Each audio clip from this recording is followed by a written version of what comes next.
Rồi, mến chào tất cả quý vị và các bạn. Trong cái bài kỳ này tôi sẽ mang đến cho các bạn một cái chủ đề tôi nghĩ là sẽ rất nhiều người hứng thú. Đó là chúng ta sẽ nói chuyện như thế nào để người khác yêu quý và thương mình. Ai mà không muốn được nhiều người yêu quý, đúng không các bạn? Tuy nhiên, nói thế thôi chứ nhiều khi ước mơ chỉ là ác mộng mà thôi, thiệt. Có những cái lỗi trong giao tiếp mà chúng ta mắc phải, dù cho vô tình hay là cố ý, nó có thể khiến cho những người xung quanh rất là e ngại khi tiếp xúc với chúng ta, thưa quý vị và các bạn. Mà tôi nói ở đây, e ngại nó còn nhẹ. Nặng hơn là người ta thậm chí còn xa lánh và khó chịu khi mà gặp mình nữa. Và vì cái lý do đó, trong cái bài này chúng ta sẽ cùng điểm qua những cái sai lầm phổ biến nhưng rất tai hại trong giao tiếp. Nếu mà chúng ta mà tránh được những cái sai lầm này thì tôi đảm bảo với các bạn luôn, cái khả năng mà mọi người yêu mến bạn sẽ tăng lên rất nhiều. Vậy thì những cái sai lầm đó là gì? Và làm sao để tránh được? Bây giờ chúng ta sẽ vào ngay cái nội dung chính của cái bài liền luôn các bạn nha. Yo!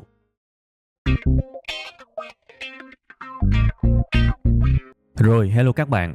Chúng ta đang tới với cái cách đầu tiên để có thể giao tiếp và nói chuyện như thế nào đó khiến cho người khác yêu quý mình, thậm chí là cực kỳ quý mến luôn.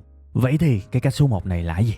Đó là làm ơn đừng bao giờ bắt người khác phải yêu quý, phải tôn sùng, phải say mê những thứ mà bản thân bạn say mê. Cái lỗi này rất phổ biến đó các bạn. Để tôi giải thích cho các bạn nghe. Cuộc sống của chúng ta đó, có những thứ rất là đặc biệt mà chúng ta rất yêu quý nó. Chúng ta thậm chí là sùng bái những cái điều đó. Ok, tốt. Tới khúc này, mọi thứ vẫn tốt đẹp. Chả có điều gì xảy ra ở đây cả. Mọi thứ chỉ xảy ra khi chúng ta quá nhiệt tình với những thứ mà chúng ta đam mê và tôn sùng. Tới mức mà chúng ta cũng muốn người khác cũng phải say mê và yêu thích những thứ đó. Thì tới lúc này thảm họa về giao tiếp hoàn toàn có thể xảy ra. Tôi nói thiệt. Tôi có vài người bạn, và những người bạn này của tôi phải gọi là rất là đam mê tiếng Anh. Họ mê tiếng Anh lắm các bạn ơi. Tiếng Anh giống như là cuộc sống của họ vậy. Họ yêu quý tiếng Anh, họ tôn sùng tiếng Anh. Họ nghĩ về tiếng Anh, họ hoàn thiện tiếng Anh mỗi ngày. Và cũng vì cái lý do đó họ bị ám ảnh với cái việc giỏi tiếng Anh luôn. Họ đâm ra rất là khắt khe với những cái tiêu chuẩn tiếng Anh. Và họ áp cái tiêu chuẩn khắt khe đó cho những người xung quanh. Gặp ai đó mà phát âm tiếng Anh không chuẩn là họ tỏ ra rất là khó chịu. Cái này là câu chuyện có thật luôn nha. Họ tỏ ra rất khó chịu, thậm chí là họ rất nhiệt tình để chỉnh sửa cái phát âm tiếng Anh của những người xung quanh, mặc dù không ai cần cả. Mặc dù không ai cần. Và khi mà họ nghe ai đó có những cái quan điểm đại khái là không có quý mến tiếng Anh, không có đam mê tiếng Anh như họ đó, thì họ trở nên rất khó chịu, thậm chí là khó ở luôn. Và đây là những người bạn mà tôi biết, thưa quý vị và các bạn, họ rất cô đơn, họ không có nhiều bạn. Vậy thì lý do đây là gì các bạn? Từ một cái ví dụ rất thật như thế, tai nghe mắt thấy, rất đơn giản thôi. Họ phạm phải cái lỗi ở cái phần số 1 này nè. Làm ơn các bạn ơi, đừng bao giờ bắt người khác phải tôn sùng cái mà bạn tôn sùng, phải đam mê cái mà bạn đam mê. Rất là vô lý, đúng không các bạn? Cái hành động đó làm cho người khác rất muốn xa lánh các bạn. Vì các bạn quá căng thẳng, quá là cực đoan đi, người ta không muốn gần mình. Khổ ai cuối cùng hết khổ mình. Mình trở thành một người bị biệt lập, bị cô đơn. Bây giờ các bạn suy nghĩ ngược lại thử coi. Thí dụ bây giờ người khác cũng có cái đam mê và có cái tôn sùng riêng của họ đó. Bây giờ người ta ép mình phải tôn sùng cái mà họ thích trong khi mình chả thích gì cả, thì chắc gì mình chịu, đúng không? Đó là cái thứ nhất. Còn cái thứ hai cái này còn quan trọng hơn nữa các bạn. Chúng ta phải hiểu được cái giá trị của sự ưu tiên. Cuộc sống của mỗi người có những cái ưu tiên khác nhau. Ví dụ bản thân tôi đi, rất nhiều người than phiền với tôi. Đại khái là tôi phát âm tiếng Anh không có giống như là những người nước ngoài chính gốc. Ok, tôi ghi nhận, tôi rất ghi nhận. Nhưng mà bản thân tôi cũng có giải thích cho họ hiểu. Thực ra đó, nói về cái giọng phát âm tiếng Anh sẽ có hai dạng các bạn. Cái dạng đầu tiên là với những người có khiếu. Những người này có cái âm phải gọi là tuyệt vời các bạn, bẩm sinh luôn á. Và họ rất là giỏi trong cái việc bắt chước cũng như là luyện cái giọng của họ. Tôi không thuộc vào những người bẩm sinh như thế, tôi thuộc nhóm thứ hai.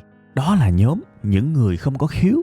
Nhưng bằng thời gian, nỗ lực và cố gắng, họ hoàn toàn có thể luyện và có cái giọng rất chi là Anh hoặc là rất chi là Mỹ. Luyện được 100% thì không giống được, nhưng 70-80% là giống dư sức. Nhưng vấn đề ở đây là gì? Cuộc đời của tôi, nếu tôi dành rất nhiều thời gian ra để luyện cái giọng của mình giống y như là một người Mỹ, thì tôi mất một cái quãng thời gian mà lẽ ra tôi phải làm cái việc khác quan trọng hơn. Chúng ta đâu có thể nào làm tất cả mọi thứ trên đời này được. Và có thể với cái người mà góp ý với tôi á, phát âm tiếng Anh là lẽ sống của họ, thậm chí là sự sùng bái của họ. Nhưng với tôi, cái việc nói chuẩn tiếng Anh nó không phải là ưu tiên quan trọng trong cuộc sống của tôi. Tôi phải để thời gian đó tôi làm rất nhiều thứ quan trọng hơn. Khi nào mà tôi xong hết những việc quan trọng thì tôi sẽ quay lại, tôi dành thời gian tôi luyện giọng tiếng Anh. Tôi nói với người bạn đó luôn á, bạn thông cảm cho tôi. Hiện tại luyện giọng tiếng Anh nó mất nhiều thời gian của tôi và nó không nằm trong ưu tiên cuộc sống, nên thôi bạn thông cảm nha. Hiện tại cái tôi muốn là tôi nói sao đó cho bất kỳ ông Tây nào cũng nghe hiểu hết, và tôi đã làm được chuyện đó. Nên thôi, vậy là được rồi ha. Thời gian tôi để tôi làm rất nhiều thứ khác quan trọng hơn. Vậy nên ok, bây giờ chúng ta sẽ chốt lại ha. Tóm lại, đừng bắt người khác phải tôn sùng cái mà bạn tôn sùng. Đừng bắt người ta phải đam mê cái mà bạn đam mê. Bỏ được cái tật này thì cái level dễ thương của chúng ta sẽ tăng lên rất nhiều. Và sự quý mến của người khác dành cho mình cũng sẽ cao lên một cách vượt trội. Vì chúng ta sẽ không bao giờ gây ra căng thẳng với người khác. Mà mấy cái căng thẳng này không đáng có mới ghê chứ. Đúng không? Ai cũng có sự ưu tiên và sự tôn sùng của riêng mình hết các bạn. Và chúng ta sẽ phải tôn trọng cái điều đó nha.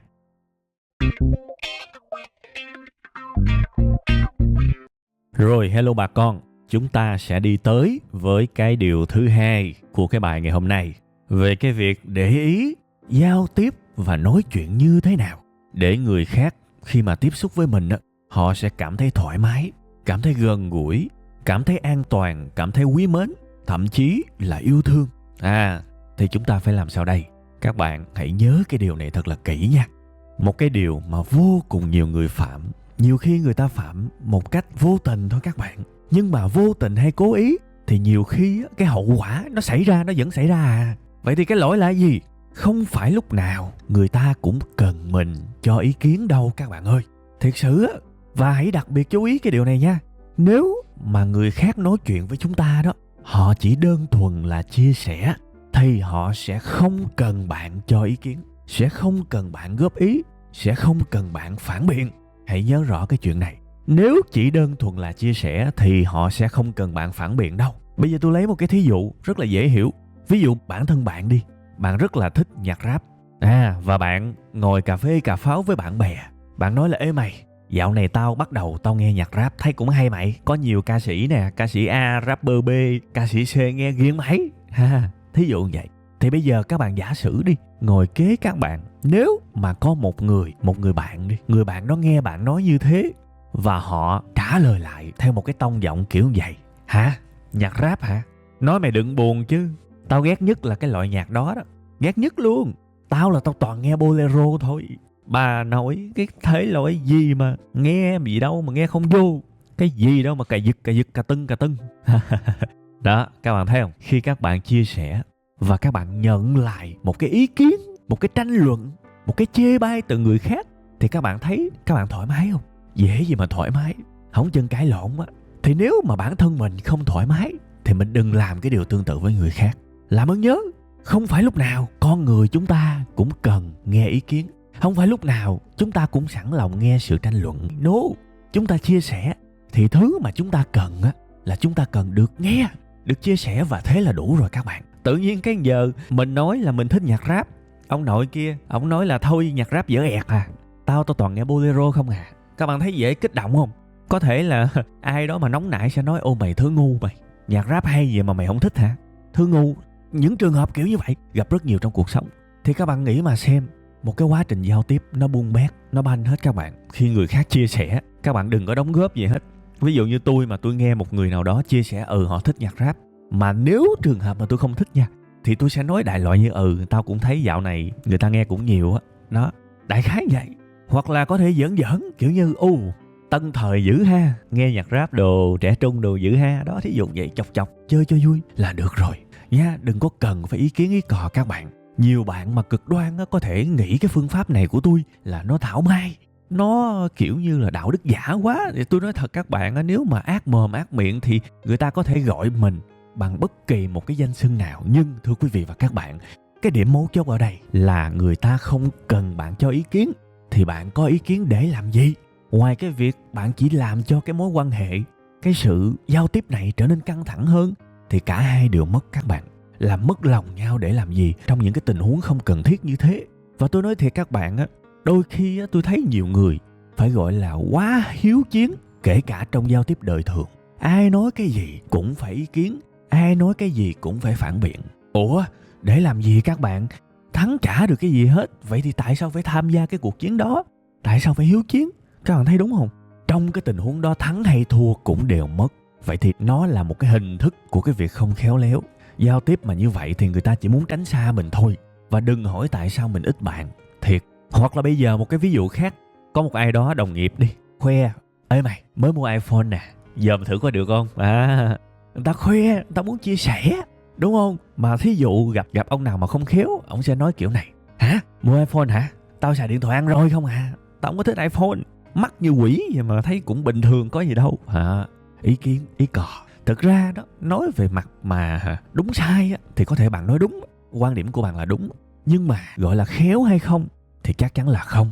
Gọi là duyên hay không thì chắc chắn là không duyên. Thậm chí là nó còn vô duyên nữa. Ông bà ta xưa giờ sống đúc kết lại một cái chân lý mà tôi thấy đúng hoàn toàn luôn á. Đúng mà không chỉ bây giờ, đúng mà 100 năm nữa cũng đúng. Sống ở cuộc đời này đó các bạn, hợp lý thôi nó chưa có đủ, mà còn phải hợp tình nữa. Phải hợp tình hợp lý thì nó mới đỉnh cao, nó mới xuất sắc. Mình chỉ biết mỗi cái hợp lý mà mình bỏ qua cái hợp tình thì sao ta thương mình được? Ai mà thương mình nổi? Mà các bạn tưởng tượng coi, bạn mới mua cái điện thoại iPhone mới, tự nhiên cái bạn muốn chia sẻ này nọ, mà ai đó nói với bạn cái câu đó: trời ơi, điện thoại iPhone mắc như quỷ mày cũng mua, thì thôi rồi thấy cục hứng rồi đó. Lần sau gặp gì cũng không muốn nói với người đó nữa. Tự nhiên cái nó dính một cái vết hằn trong tâm trí mình đó các bạn nha.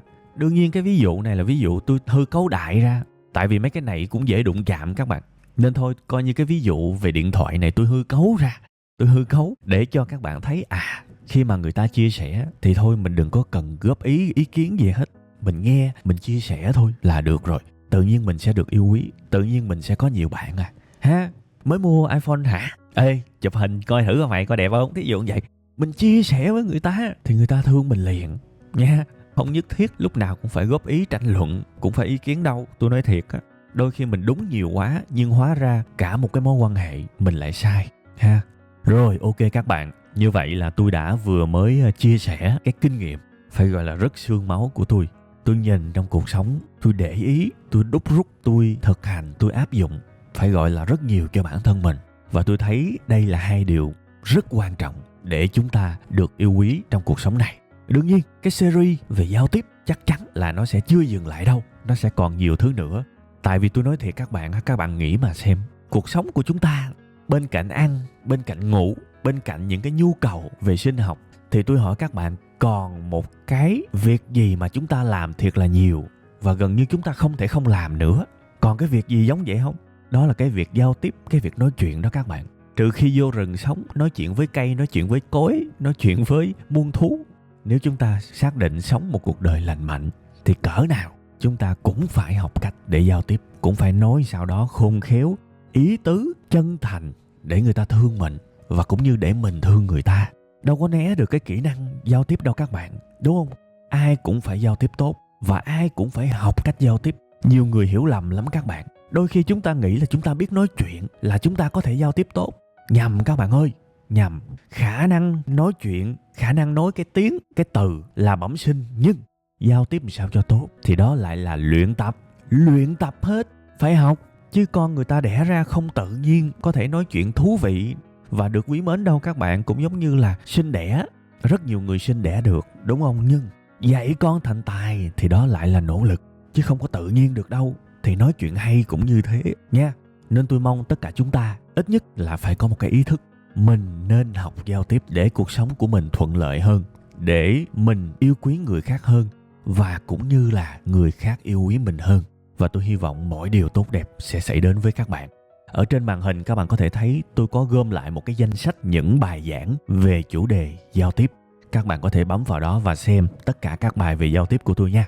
Thôi, bây giờ thì tạm thời chúng ta sẽ xa nhau một tuần và chúng ta sẽ gặp lại nhau vào tuần sau 7 giờ tối thứ Bảy trên kênh YouTube của Web 5 Ngày các bạn nha. Bye bye.